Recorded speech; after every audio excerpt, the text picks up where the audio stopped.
Welcome to EPG Padashala.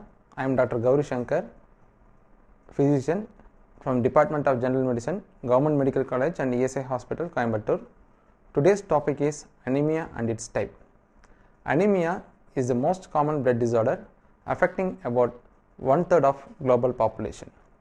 It is the manifestation of undernutrition and poor intake of food materials, which is rich in vitamins and minerals. Nutritional anemia is the most common anemia due to lack of iron, vitamin B12, folic acid, proteins and minerals. Anemia is ignored in most of the developing countries, even though it is one of the major public health problems. Anemia is common, it is harmful, but it is treatable. Today's topic, we are going to discuss about anemia and its types, causes of anemia, how to diagnose and how to combat anemia. What is anemia? Anemia is defined as decreased level of hemoglobin in the circulating red blood cells. Anemia lowers the ability of blood to carry oxygen. In ancient Greek, anemia means lack of blood. Some of the facts of anemia. Anemia affects an estimated 25% of the world population. Iron deficiency is the most common cause of anemia and it affects nearly 1 billion people in the world. Anemia is a killer disease in India. Anemia is a critical public health problem in our country. Every second, one woman is anemic in India. 1 in 5 maternal death is directly related to anemia. Anemia is one of the underdiagnosed condition and left untreated leads to serious complications. The physiology of red blood cells. The red blood cells are critical to our body's well-being and it carries hemoglobin. Hemoglobin is nothing but a complex of protein that contains heme and globulin. The heme part contains iron molecule. The main function of the iron molecule in hemoglobin is to carry oxygen from the lungs to the rest of the body. In the picture, you can see the circulating RBCs inside the blood vessels. The red blood cells contains several hemoglobin molecules. So the heme portion carries oxygen from the lung. From the lung, it carries oxygen to the tissues and delivered to the tissues. Here in this picture, you can see the normal amount of RBCs, but in anemic patients, the red blood cells are low in number. Anemia is more common in women. Why it is more common? Because of heavy menstruation, pregnancy and lactation. In pregnancy and lactation, there is an increased demand. What are the high risk factors for anemia? The 3 high risk factors are demographic factors, dietary factors, social and physical factors. So in the demography, this is due to women's, common in women, teenagers, elderly patients. The dietary factors responsible are low iron, low vitamins like B12, folic acid, low vitamin C and fat diet. Fat diet is a bad diet planning for weight loss. This is responsible for anemia. And also the social and psychological factors are poverty, poor nutrition, and then patient with depression, they will have decreased intake that leads to anemia. Some GAT disease, patient with acid peptic disease, there is an ulcer in the stomach, or hemorrhoids, that is piles, that is responsible for anemia. And also the alcohol abuse involves anemia. The causes of anemia are, the 3 main causes of anemia are blood loss, decreased red blood cell production and increased red blood cell breakdown. Let's see some of the causes of blood loss. I already told, heavy menstrual bleeding in women, trauma, that is road traffic accident, injury to the bones, that leads to major blood loss, gastrointestinal bleeding, that is bleeding in the stomach in case of ulcer, gastric ulcer patients, bleeding piles are responsible for blood loss. And also the worm called hookworm in the stomach or intestine is responsible for blood loss. Some of the causes of decreased production, iron deficiency, vitamin B12, folic acid deficiency is responsible for decreased production of RBCs. And also the genetic disease like thalassemia and the cancers of bone marrow are responsible for decreased production of RBCs. Some of the causes of increased breakdown, genetic disease like sickle cell anemia Infections like malaria and certain autoimmune diseases are responsible for increased breakdown. So in this picture you can see the causes of anemia, that is excessive bleeding, menstrual bleeding, iron deficiency, vitamin B12 deficiency, cancer, chronic diseases, genetic diseases, or any abnormality in the spleen. Spleen is the storehouse of blood. Any abnormality in this that leads to anemia. Classification of anemia. It can be classified based on the size of red blood cells and the amount of hemoglobin in each cell. If the red blood cells are small, it is called as microcytic anemia. Micro means small, microcytic anemia. The example for this microcytic anemia is iron deficiency anemia. If the red blood cells are large, it is called macrocytic anemia or megaloblastic anemia. The example for this is vitamin B12 deficiency, folic acid deficiency, hypothyroidism, alcoholism. If there is a blood cells normal in size, it is called as normocytic anemia. The example for normocytic anemia is patient with chronic disease of lung, chronic disease of liver, patient of cancer, infections like tuberculosis, HIV is responsible for normocytic anemia. According to WHO, that is World Health Organization, the cutoff values to say anemia. The normal hemoglobin in men is more than 13 gram per deciliter. If it is less than 13 gram, considered as anemic. In women, the hemoglobin value less than 12 is considered as anemic, and in pregnant women, hemoglobin less than 11 gram per deciliter is considered as anemic, and in infants 2 to 6 months, less than 9.5 gram considered as anemic, and children 6 months to 24 months, less than 10.5 gram is considered as anemic. Children with 2 years to 11 years, less than 11.5 gram, and children from 12 years, less than 12 gram is considered as anemic. Also, the WHO grades anemia. It is graded as grade 1, 2 and 3. Grade 1 is mild anemic with the hemoglobin value is 10 gram per deciliter. The grade 2 is moderate anemic, hemoglobin value of 7 to 10 gram per deciliter. The grade 3 is severe anemia with the hemoglobin value below 7 gram per deciliter. Some of the clinical manifestations of anemia.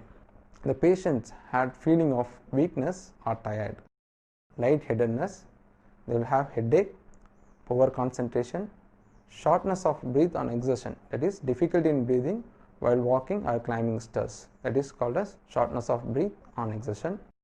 In very severe form of anemia, the body may compensate for lack of oxygen carrying capability of the blood by increasing cardiac output. So the patient may have symptoms of palpitation, that is abnormal heartbeat, angina, chest pain, that is intermittent claudication of legs, that is pain in the legs, and symptoms of heart failure. This will occur in case of anemia. On examination, we see the signs of pallor. Pallor in the conjunctiva, that is lower eyelid, pallor in the tongue, pale skin, pale in the nail buds. In severe anemia, there may be signs of hyperdynamic circulation. So there is an increased flow of blood in the heart that leads to fast heart rate, that is called as tachycardia. The pulse volume is increased, that is leads to bounding pulse. So abnormal sound called murmurs, that leads to cardiac enlargement and leads to cardiac failure. Chronic anemia in children leads to impaired neurological development, behavioral disturbances, and reduced academic performance. Anemia in pregnant mothers. 1 in 2 Indian pregnant women is anemic. So in this picture you can see the fetal growth from 8 to 40 weeks. So what happens in the anemic mother? The fetus growth is reduced, that is retarded, that is called as intrauterine growth retardation. The anemia is responsible for low birth weight babies, and that leads to failure to thrive. Anemia due to folic acid deficiency leads to neural tube defects in the newborn. If you look into the picture, you can see a normal weight baby compared with that of baby born with anemic mother. And in this picture you can see, because of folic acid deficiency, there is no brain formation occur, that is called as anencephaly, and also the abnormality in the spine in the lower back that leads to spina bifida, or abnormal brain tissue formation that is called as encephalocele. These are all the neural tube defects occurs in folic acid deficiency that leads to anemia. So always remember, anemic mothers make anemic babies. Some of the complications of anemia in mother. So pregnant woman with anemia leads to preterm delivery. The normal delivery period is on 10th month. So here the mother deliver in the 6th or 7th month. That is called as preterm delivery. Postpartum hemorrhage, that is bleeding from uterus after delivery, that leads to torrential bleed, and this leads to high risk of maternal mortality. How to diagnose anemia? We can do complete blood count. In the complete blood count, we can look for hemoglobin values and check for its cutoff corresponding to the age. And hematocrit, it is nothing but the concentration dependent, and look for RBC mass. Here in the picture you can see the test tube contains blood, the lower portion contains RBC and the upper portion has plasma. So in case of anemic patients, the RBC mass is reduced, hemoglobin is reduced, and hematocrit is reduced. And also the another investigation is peripheral smear. In the peripheral smear we can look for abnormal RBCs, and also in some disease there will be some specific characters in the RBCs. Come to the treatment part for anemia. The treatment for anemia depends on cause and severity. Vitamin supplements in the form of diet or drugs will replace specific deficiency. Now, how to combat anemia? By dietary supplementation. Anemia treatment plans often includes dietary changes. The best diet plan includes iron, proteins, vitamins and minerals, which are essential for hemoglobin synthesis and RBC production. In this picture you can see the food rich in iron, that is meat, poultry, legumes, dry fruits like dates, broccoli, egg yolk. These are all iron rich diet. And also the vitamin C diet, it helps in absorption of iron. So consuming food rich in iron decreases iron deficiency anemia. Consuming food rich in vitamin B12 and folic acid decreases macrocytic or megaloblastic anemia, and also vitamin C helps in absorption of these products, that is iron. And one thing we have to note, consuming caffeine products, that is coffee and tea, after food, it interferes the absorption of iron. So never to consume caffeine products after food. We can treat in the form of tablets. The iron tablets are available. That is a mild to moderate iron deficiency anemia, usually treated by oral iron tablets with ferrous sulfate, ferrous fumarate or ferrous gluconate. Some of the side effects of iron tablets, usually the patient will have stomach upsets or darkening of the feces. Stomach upset we can alleviate by taking the iron with food, and also the vitamin C helps in to absorb iron. So taking iron tablets with orange juice is of benefit. Iron deficiency anemia by giving injections through intramuscularly or directly into the blood, that is intravenously. When oral iron has either proven ineffective or patient with some side effects like stomach upset, in such situation parenteral iron is suggested. Our body can absorb up to 6 mg iron daily from the gastrointestinal tract. Many of the patients have deficit of over 1000 mg of iron, which would require several months to replace. In such cases, we advise injectable form of iron.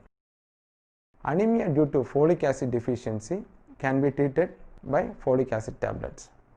Anemia due to vitamin B12 deficiency can be treated by vitamin B12 injections. Regarding blood transfusion is recommended in patients with severe anemia, that is a hemoglobin value below 6 to 8 gram per deciliter, patient with symptoms of heart failure, that is breathing difficulty, palpitation, chest pain. In such situation, the hemoglobin value 6 to 8, we advise blood transfusion. And also the active bleeding from injury site, that is a road traffic accident. In such cases there will be a active bleeding. So in such situation we cannot give iron tablets, we can treat by blood transfusion. And also the erythropoiesis-stimulating agent. If you look into the normal kidney, it secretes a local hormone called erythropoietin. It is called as EPO, erythropoietin. This erythropoietin acts on the bone marrow, that stimulates the production of RBCs. So that's to maintain oxygenation level. But in case of damaged kidney, that is chronic kidney disease or renal failure, which occurs due to uncontrolled diabetes, uncontrolled or untreated hypertension, in such situation the kidney will fail. That is called as renal failure. In such conditions, erythropoietin production level will be low. That leads to decreased production of RBCs. That leads to anemia. In such cases, anemia can be corrected by erythropoietin injection. And another very important one is deworming. Deworming, I told the hookworm infestation is one of the commonest cause of blood loss. So deworming regularly is responsible to combat anemia. Conclusion: anemia is a killer disease affecting 1/3 of global population. Anemia increases cost of medical care and lowers a person's productivity through a decreased ability to work. Anemia should be taken seriously.